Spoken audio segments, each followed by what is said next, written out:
Welcome to my podcast called The Traumatized Man. Why is it called The Traumatized Man? Because I am traumatized. Why am I traumatized? Because I'm a fatherless man. And it's something that I want to mention in every podcast just to state the severity of the situation that we're in.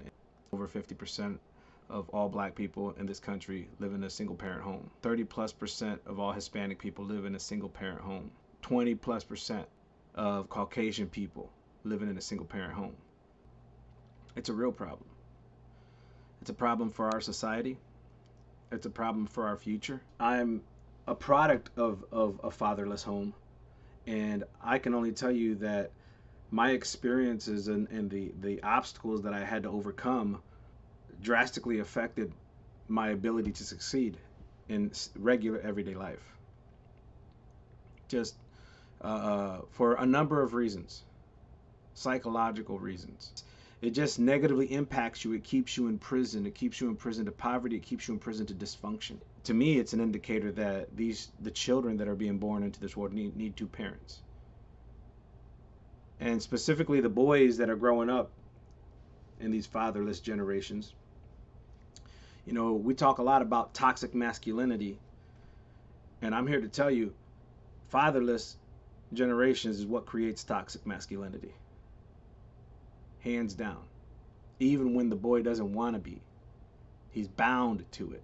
We live in a fatherless society, and this show is about fathering the fatherless. Is to help to do my part and contribute to this epidemic that's happening to young men. What I see on the internet is young men acting like they know what a real man is,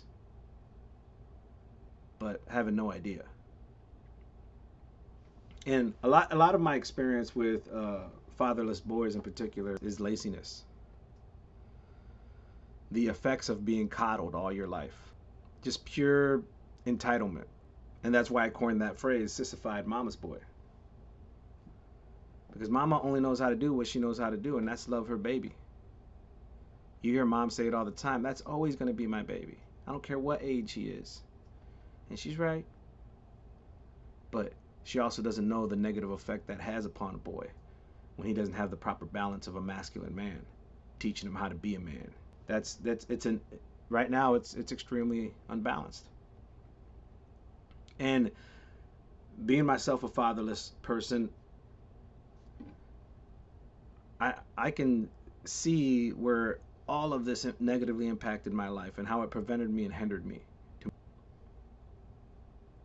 So anyways, yeah, I think that it's a very important thing, and the other thing I really want to mention on this podcast is I always want to mention, just so I'm never misconstrued on who I am and how I approach this.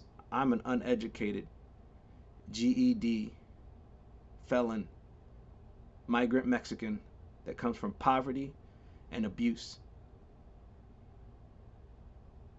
Comes from sickness and disease, comes from death, who visited my doorstep many times. If not for me, for others in my family. But he has come for me, and I'll tell more about that story. These scenarios, these life experiences is what's going to help you young men. I'm hoping that there's young men out there, fatherless young men, that's watching these episodes and that's gaining something out of them. I want to offer that. I want to give you that because I think it's my responsibility to.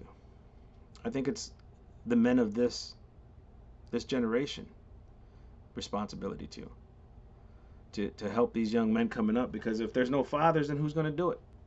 And I'm sorry, mom, but he needs more than just mom. And I hope as we continue to make these videos, we begin to see that the balance of and the necessity of what a young man needs.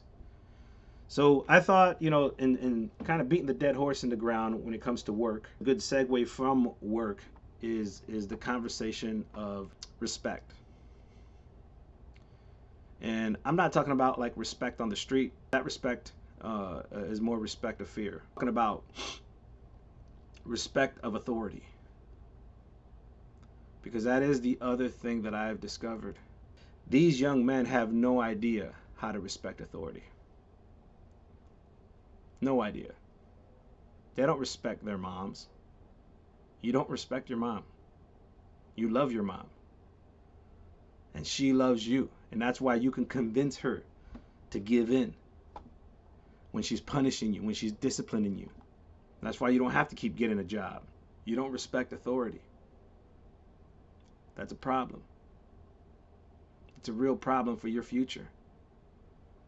Not just because the world's going to punch you right in the face and you eventually end up in places that you're not going to have the choice to respect authority, but it's a problem because it affects your success. It affects your success because you don't understand the basic law, respecting authority. And really what that type of respect is, submitting to authority, because nobody made you submit. No good man that loves you made you submit to them out of love, to teach you that it's healthy to respect authority. And the reason it's so important to your success is because you can't be a man of authority unless you know how to respect authority, unless you know how to submit to authority.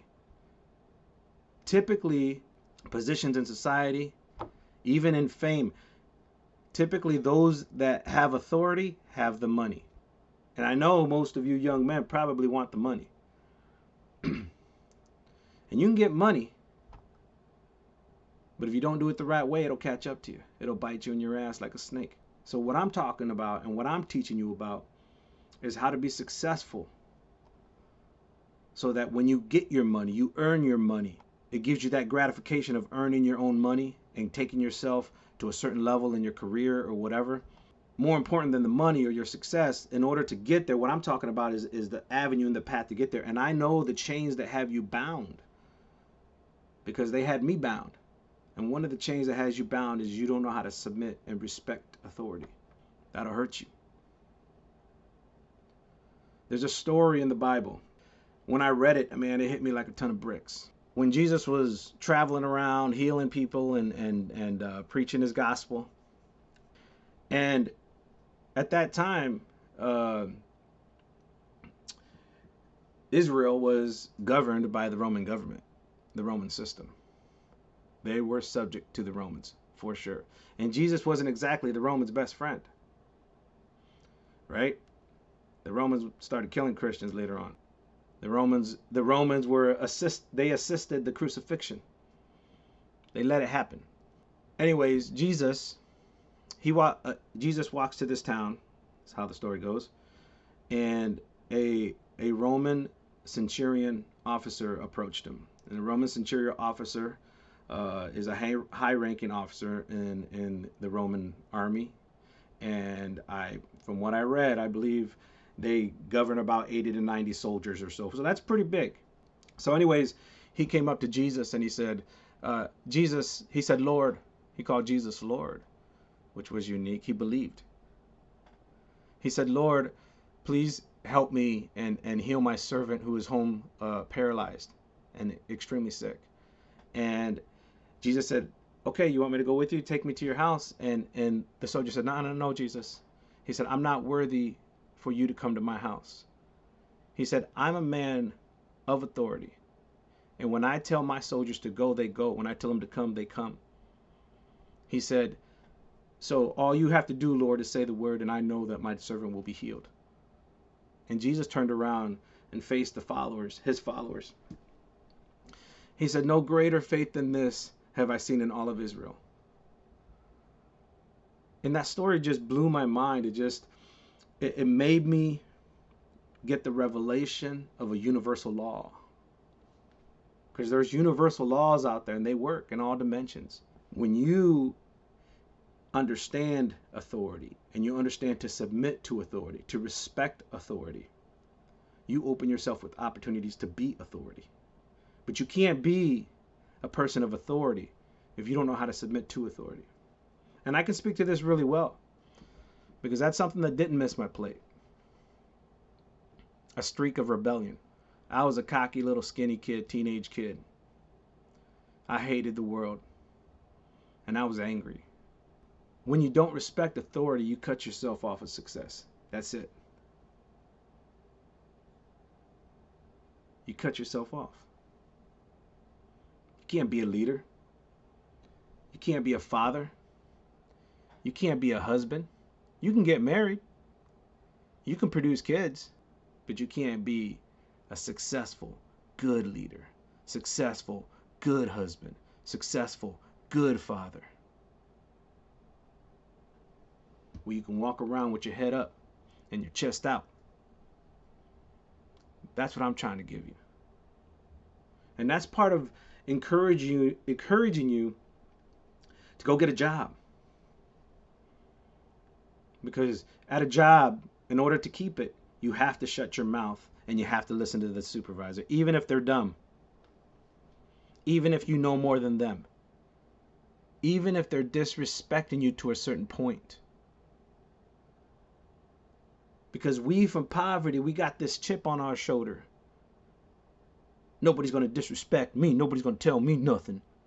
I'm going to tell them off. They even got a tone. No, you ain't going to do shit. Even if you do tell them off, you're going to be broke. You're going to be back to where you were at.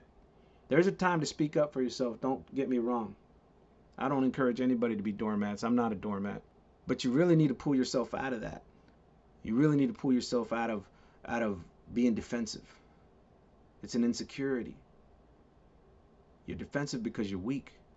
You get defensive, you get self-conscious. Everybody looking at me.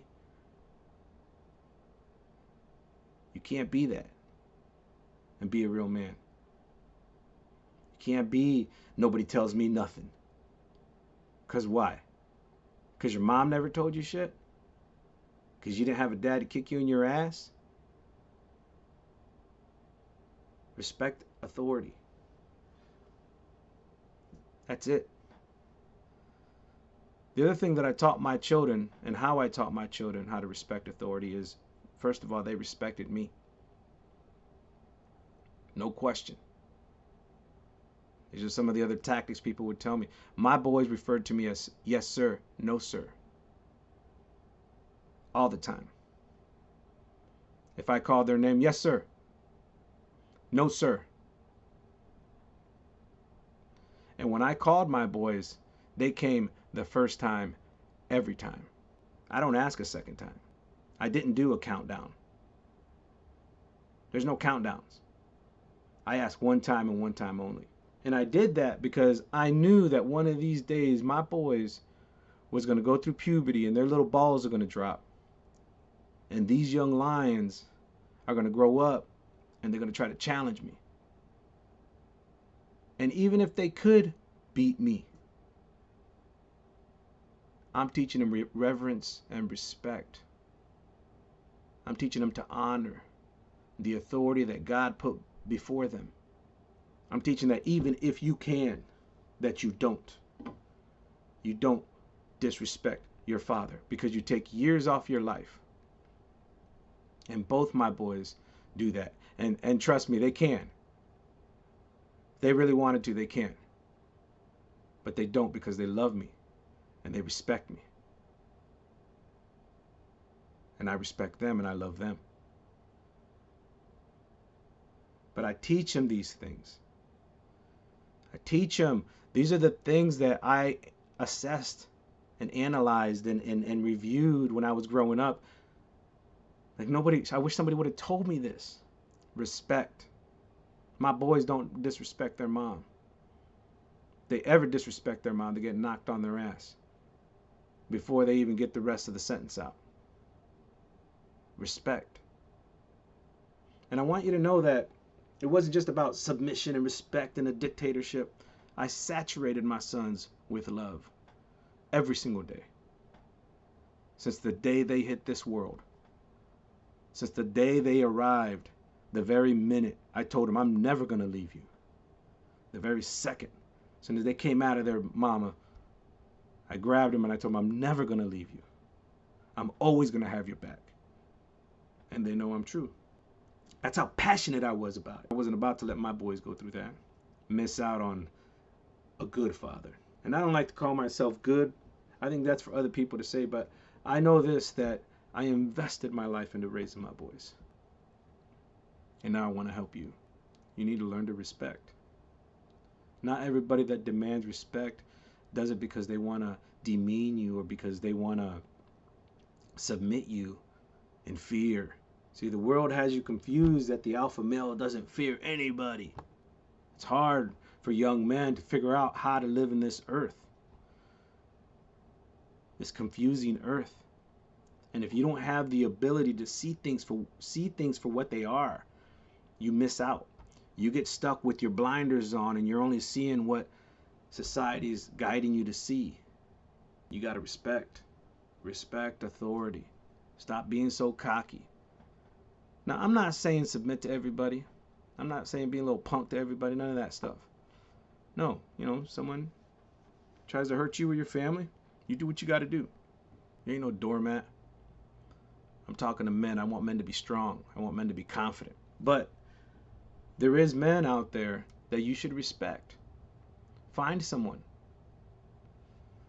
Find someone that you can look up to, that you know is good, is a moral man, a man that's intentional about his life, intentional about how he talks, intentional about what he does. You see a good person like that, latch on to him. And guess what? They don't need to be young and strong. They could be older. It could be your grandpa. He already did his thing. It could be your uncle. It could be your neighbor. Find a good man. Find a good church. Join a men's meeting. You don't have to go to church, but it's not going to hurt you. Find a mentor, someone you trust, someone that you have to shut your mouth to. Not because physically they make you, but in the spirit, they're bigger than you. I mentioned that I was in the county jail and that I'm a 4th degree felon. Obviously, I grew up, like I said, on the streets, and I got into trouble. I did things. I hung out with people, and long story short, I was in this big gang fight. I was charged with the felonious assault. To be honest with you, I was charged with 3 felonious assaults because I used a pipe to defend myself. I didn't hurt anybody, but I was involved and I was there. I showed up there late at night, and of course, they did a big investigation because multiple men were stabbed.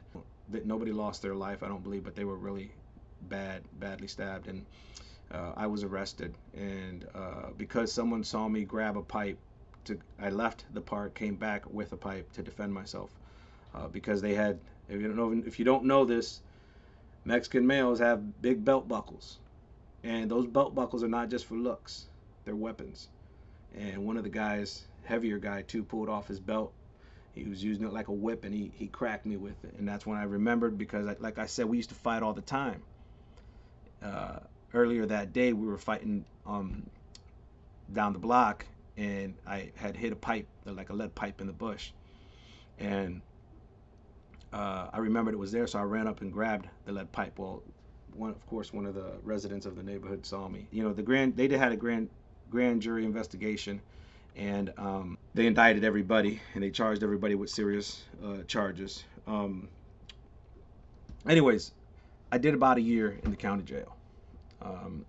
After I got out, I didn't have a place to go, and there's a huge story behind that. I'll save that for another time, but I'll just say this, and the point I'm getting to is this: is one of my good friends, his dad was a pastor, and he was a pastor of a small church, what they would call a full gospel, non-denominational church, a Hispanic man that had a ministry that was bilingual, so he would preach in Spanish sometimes, preach in English. I'm sure he still does that.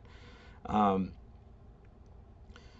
God sent him to me, and he came to visit me, and he asked me to move with him because I had no place to stay.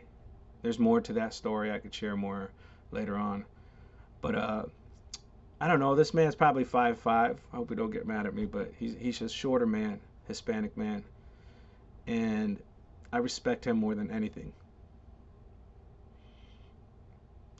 I really don't have no reason to get defensive with him. I wouldn't disrespect him in any way. He invested in my life. He did to me what I'm doing to you right now. I was 19 years old, and it changed my life forever. Jesus changed my life forever, if you must know. But my point is that this little man, he said pretty direct things to me, like a father should. But this little man, I could get defensive, I could get angry, I could, you don't talk to me like that. I could have not received him, is what I'm telling you. The spirit of rebellion was rooted in me. And if you're a fatherless boy, it's rooted in you. Because it's the father's job to teach you how to respect authority. But this man's spirit was stronger than that spirit. Because according to him, he knew Jesus. And I learned to respect. From this little man. Kind man. But very much a man's man as well. And I respect him to this day. Always will. You need to learn respect. Find a mentor. Submit yourself to authority. And go to a job, and I don't care if you don't like the authority there, submit yourself to them as well. That's what I want you to do. First position of authority. The boss at the job. As dumb as you might think they are, shut your mouth. Respect authority. That's it. These are golden nuggets, boys. Learn it. That way, when you become a man of authority, when you become a leader, you know how to do it from a mature perspective, not an insecure perspective, not a self-conscious perspective, not a manipulative, agenda-driven perspective. You find out what true north is in whatever organization that you're a leader at, and you attack it. And you use the team, you help the team, you cultivate the team, you encourage a team.